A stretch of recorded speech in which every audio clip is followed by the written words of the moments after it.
So this weekend I got sick and there was no time to do any sort of recording, so hopefully this is actually going to turn out good.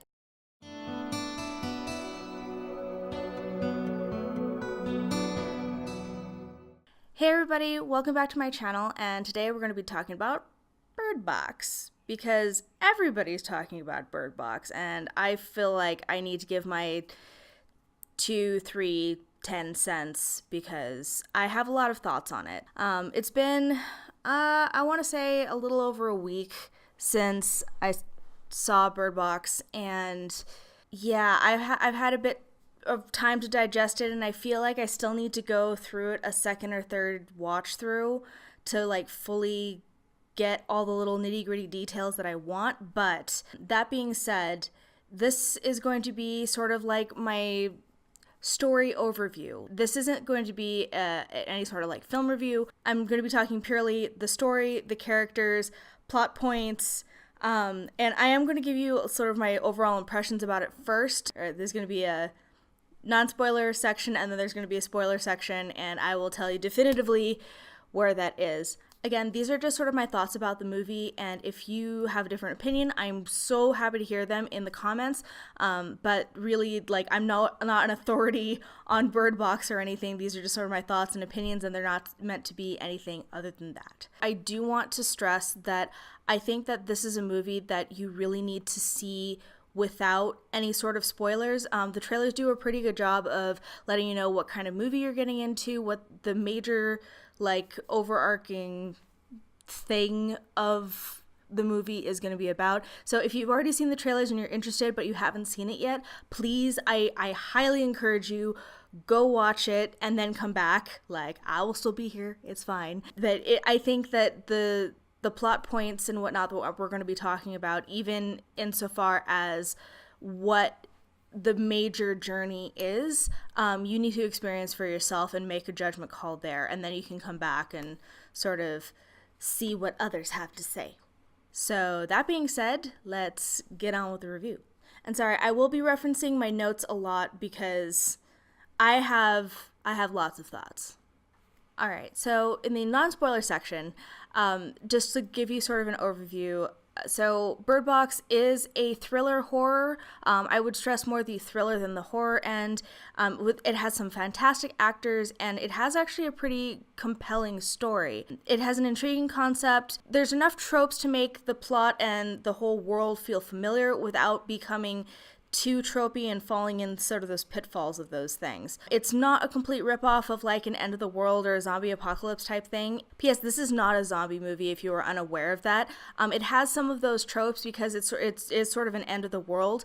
So it has some of the trope bits that you normally see in like zombie apocalypse type movies, but the movie doesn't do those things cheaply, so at least there's that. So Bird Box is about Mallory, and she's trying to survive an end-of-the-world scenario, and people don't quite understand what's causing the madness and people to commit suicides. When it finally does hit the town of our protagonist, they do sort of figure out that it has something to do with seeing the creature, and it has something to do with sight. But other than that, they really don't know. They sort of speculate, but that's about it. After years of surviving in these conditions, the protagonist has to take her 2 children downriver, essentially blind, in order to get to a safer shelter. Since that's like essentially the first line of the movie, I don't feel like this is too much of a spoiler. That said, the opening to this film is actually rather brilliant. Honestly, in the first 5 minutes, we are given the scenario, we are given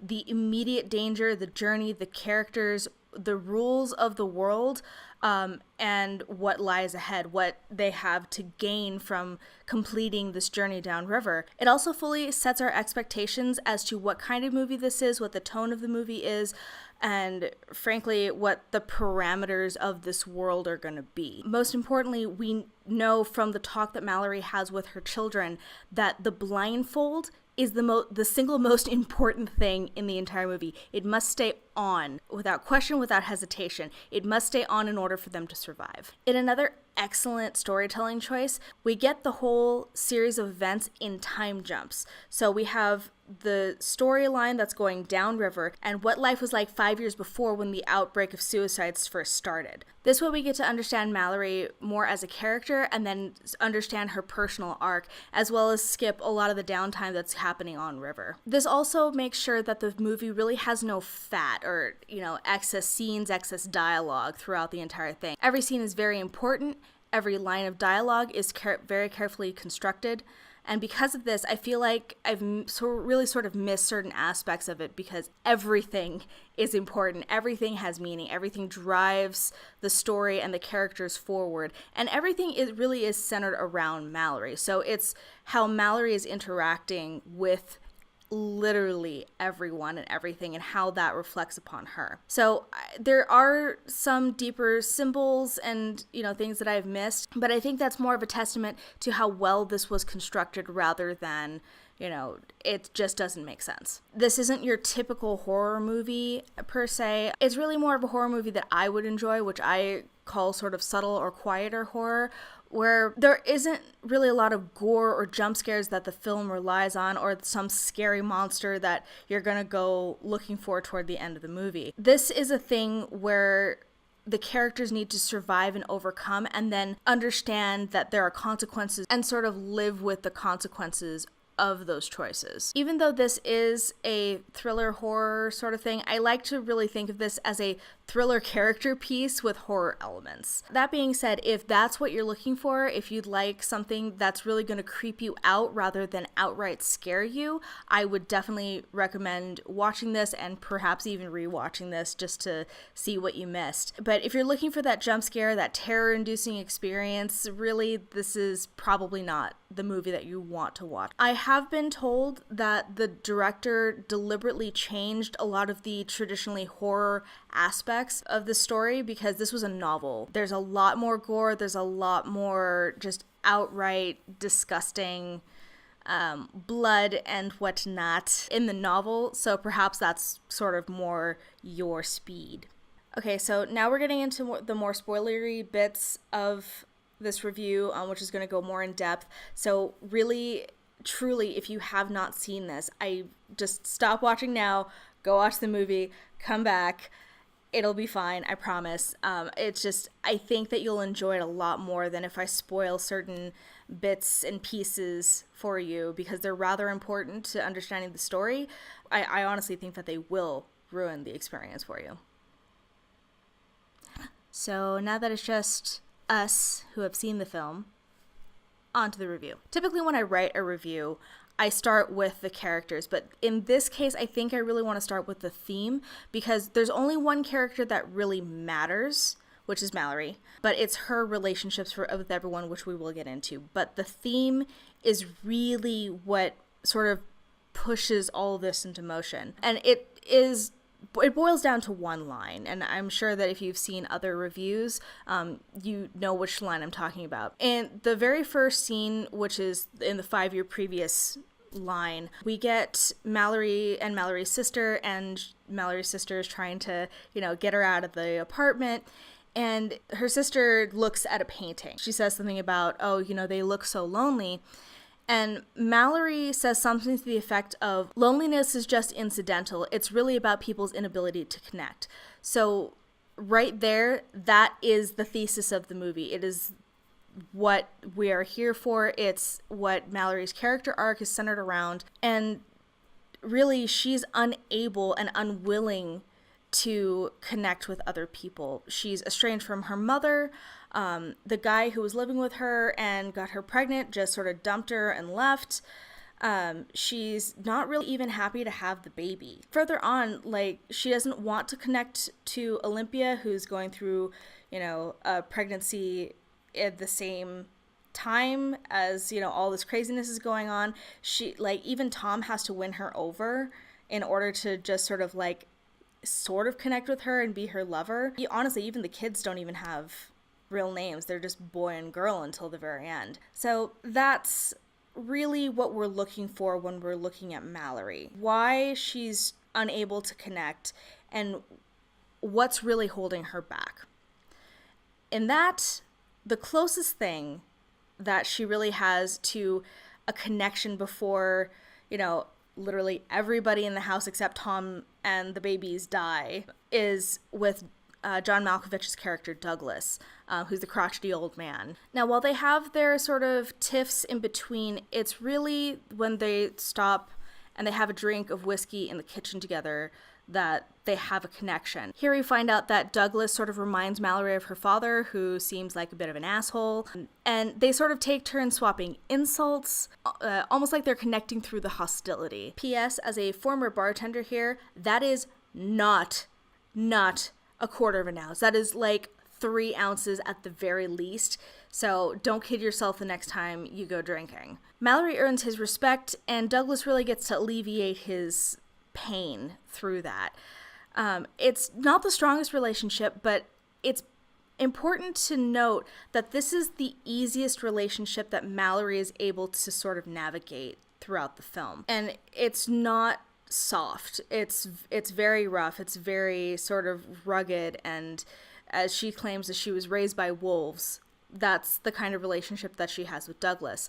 This is very different from the relationship that she has with Tom. Again, Tom is very much softer. He's sensitive. He shares, smiles and light flirtation, but ultimately that's not the thing that really bonds them. And it's not the thing that makes her open up to him. It's through the sharing of truth. Tom asks Mallory to open up to him, and then he opens up to her. As far as what we see on screen, Mallory only tells Tom what happens to her sister Jessica. They see the secrets of the world, whether it's, finding the drug addict and the cop in training, going at it in the laundry room, or it's knowing how the monster works before everyone else sort of figures it out. Tom's connection with Mallory is really about his ability to tell her the truth that he sees very clearly, even if that truth sort of clashes with her own beliefs. A good point of that is when he's telling boy and girl this, made-up story about his childhood, about climbing the tree and seeing birds that fly away. And he says it's to give the kids hope, and Mallory is very much against that. But that's sort of exactly what Mallory needs. So even though he's indirectly breaking her out of her mold, that is why he connects with her. Her relationship with Olympia is a little bit more complex than a couple of the others, and that's simply because they are foils of each other. If you don't know what foil is, it means that these characters are mirrored but opposite in ways. So I believe that this was sort of the beginning of Mallory's change, or at least the beginning of Mallory showing that she does inherently have a softer side, but she chooses to close it off. So though she doesn't actively fight Olympia when Olympia wants to, become her bunkmate and sort of stop being lonely, there is definite hesitation, and she tries to escape from that situation when she's first confronted with it. Mallory is very uncomfortable opening up about her feelings, even to someone who's going through the pregnancy as well. But this is also interesting because Olympia and Mallory are not going through the same things. Like I said, they're foils. So Olympia has been coddled her entire life, and she's kind of useless. She doesn't understand her place in the world. And she absolutely craves the connection to other people. Whereas Mallory, she's very self-assured. She knows where she stands.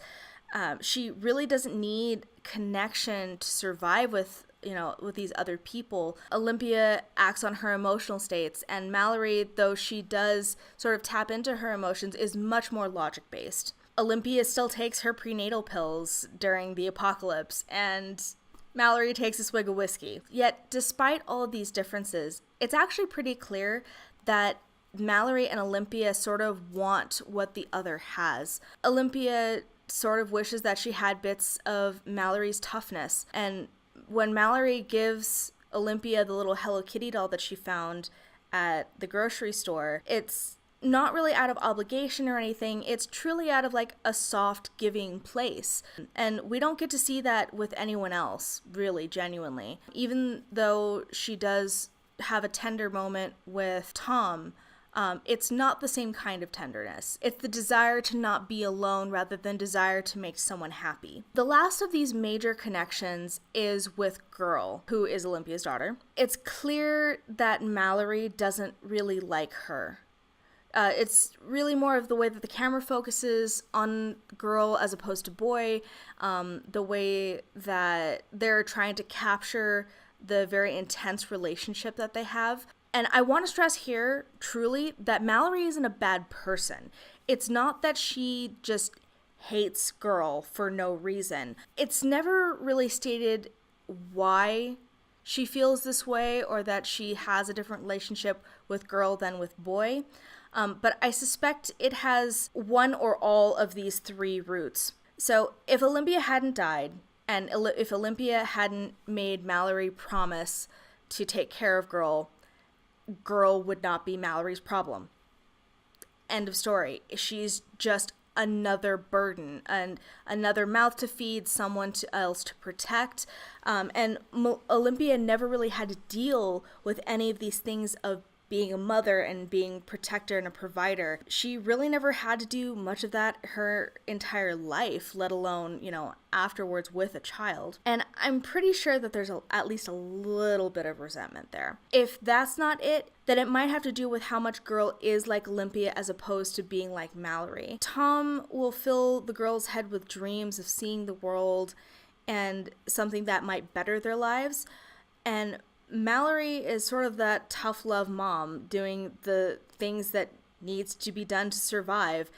No nonsense. Mallory sees hope and these dreams as sort of a pitfall rather than something to hold on to when you're sort of down and out. Girl doesn't listen to Mallory when she's trying to stop those dreams. Additionally, Girl has a very independent streak. When they're on the river and Mallory needs to stop to go get supplies, Girl senses that there's something wrong, and instead of obeying orders and staying in the boat or trying to survive on her own, Girl tries to go and find Mallory to save her.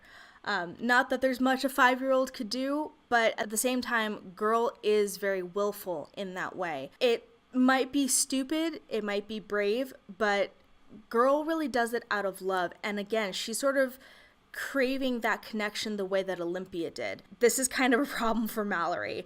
Mallory doesn't want anyone stepping out of line. She doesn't want that connection. And most of all, she just needs people to obey in order for them to survive. So while Mallory may have very strong feelings about Girl, I think it does go both ways.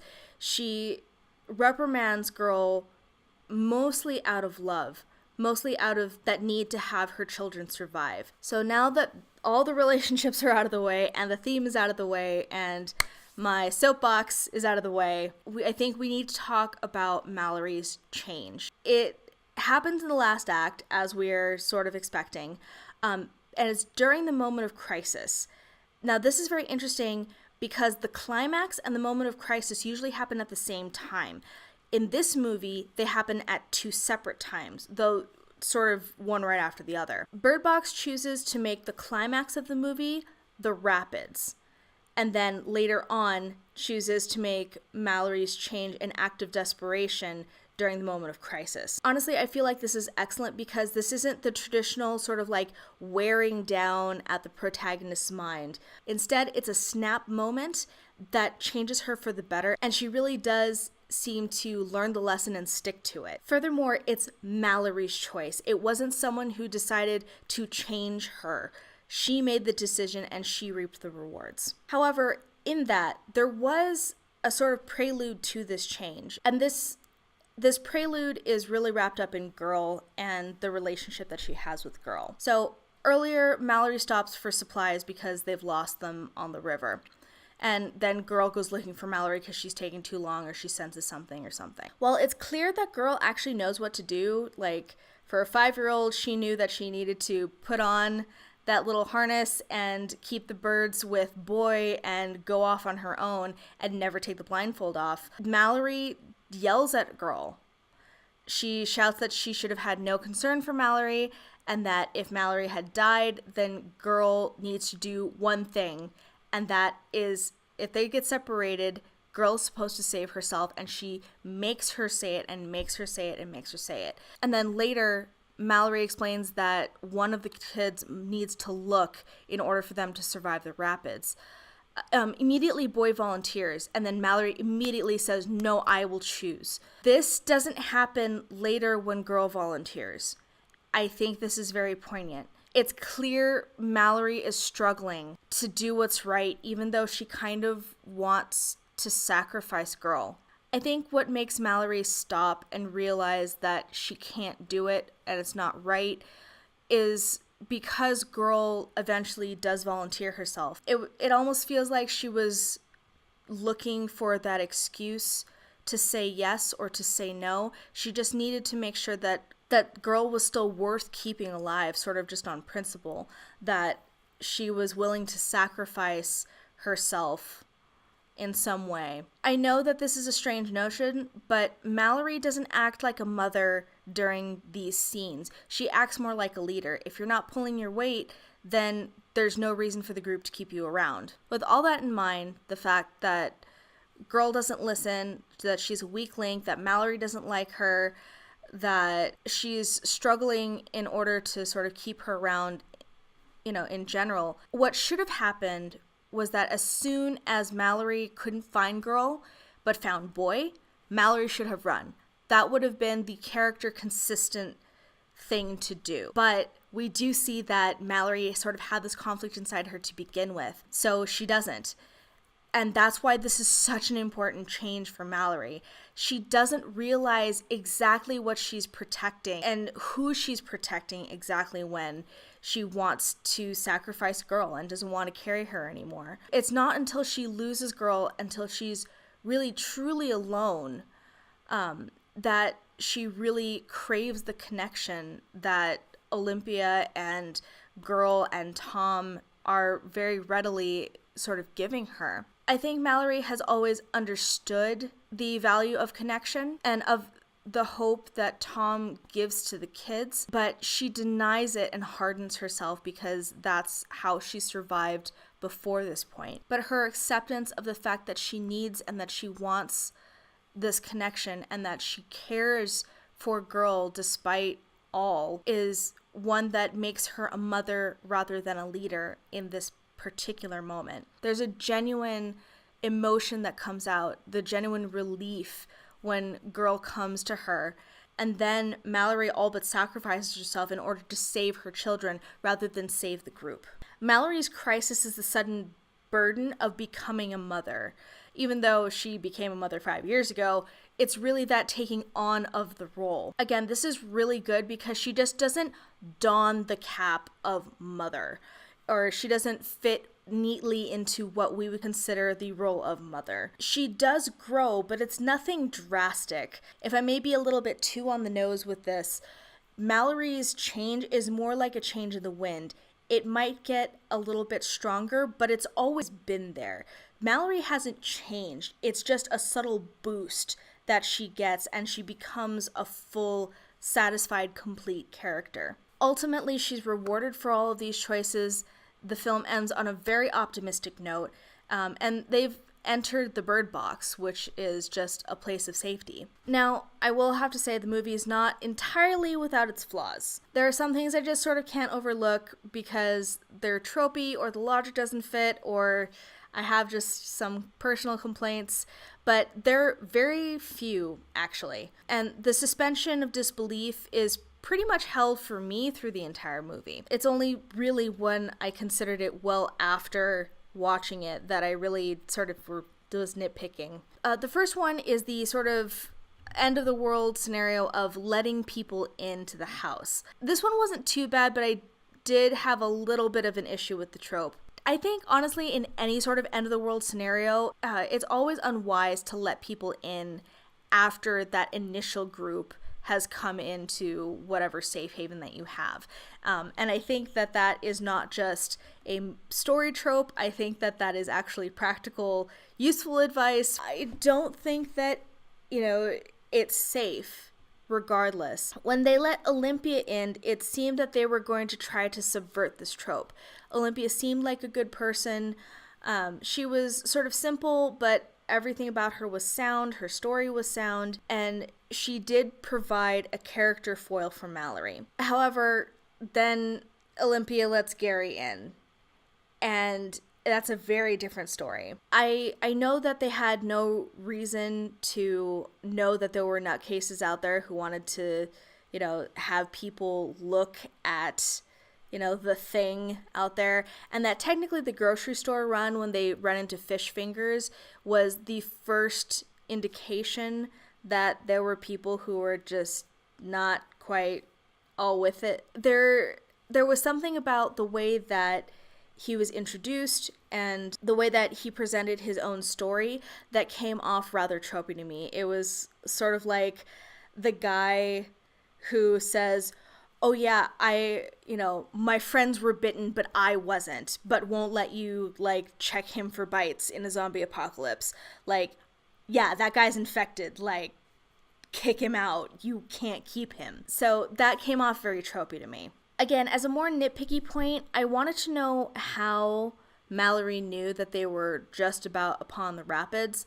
I understand that water makes noise and rapids are going to make more noise, and likely they're more attuned to the sound now that they have their sight gone and have for quite some time.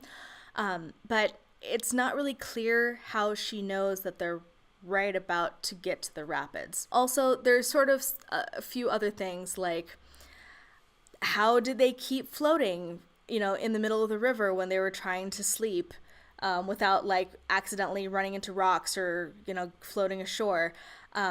Would it not have been easier through the rapids to actually get off the boat and try to just walk along the riverbank? It's slower, but it would have been safer. And why didn't they take that option? I don't know. There were a few of the journey bits that I was not a fan of, but that was mostly later when I was recalling anything that I really didn't like, that these things popped up in my head. I'm also kind of annoyed with John Malkovich's character, Douglas, because it seemed like he had so much more potential to be a rounded character and to have a better relationship, or at least a deeper relationship than he did with Mallory. But he ended up being kind of flat, kind of unlikable, and he was just sort of this sort of crotchety old man archetype that we've seen a million times before. The last point that I want to sort of talk about is the monster, because this is a point of contention for a lot of people, I think. I feel like I don't quite have a grasp on them quite yet. I have a lot of feelings and thoughts that I'm sort of stringing out and parsing out. So it's obvious that these creatures are some sort of demon-like entity, and that they create visions and voices to sort of capture, and they curate these things to trick any particular individual. But honestly, I feel like they're trying to represent something, and I don't know what it is. Perhaps it might just be quite literal. Facing your demons is really hard, and you probably really won't like what you see when you do see them. The monster also could just be a way to keep Mallory's eyes closed, and keeping her secluded, keeping her from making connections with other people. I also have sort of thoughts on the blindfold itself and how it causes everyone to feel trapped and isolated, keeping themselves within their own heads, unable to open up. And at some point it seemed like Mallory thought that she was the cause of other people's madness, and I feel like that has something to do with the monster and something nebulous. But really what all this culminates to is that it's actually better that we don't know what this monster is, what it looks like, what it does exactly. And it's actually better for us to speculate their purpose and existence because it makes us think. The drawings that Gary produces may be accurate representations, but these things also might be just representations of what they look like to him, or what other people who are crazy nutbags have also said and reported to him. They also just might be suggestions of what they might look like according to the internet, like our good friend the writer has said. These things take the voices and possibly the appearances of other people in order to sort of trigger the emotions of any particular individual. So it might just be that this thing is a shape-shifting creature, and it makes sense. I really like that the characters don't fully get an explanation, but they do try to speculate and make sense of what they see. The creature in our mind is just going to be much scarier than the creature that we see. Like, the most basic of basic rules of horror is exactly that. And here it's executed rather perfectly. We get just enough to sort of understand, but not enough to fully know.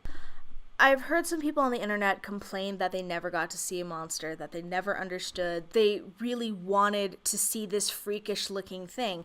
And it sounds like the studio who produced this really wanted to see that as well. They wanted that monster reveal, as if that was something that necessarily had to be done. Also, apparently the director had said that there was extensive shooting and there was a monster created specifically for a dream sequence, but they gave up and they cut it because ultimately it made the movie less serious and more funny. This is kind of what I call the Insidious problem. It was a pretty creepy, scary movie right until the moment that the monster was revealed, and suddenly no one was scared. Once the thing is on screen, most people just don't care anymore. And for that, I'm actually really glad that the creature never showed up in Bird Box. So, final thoughts.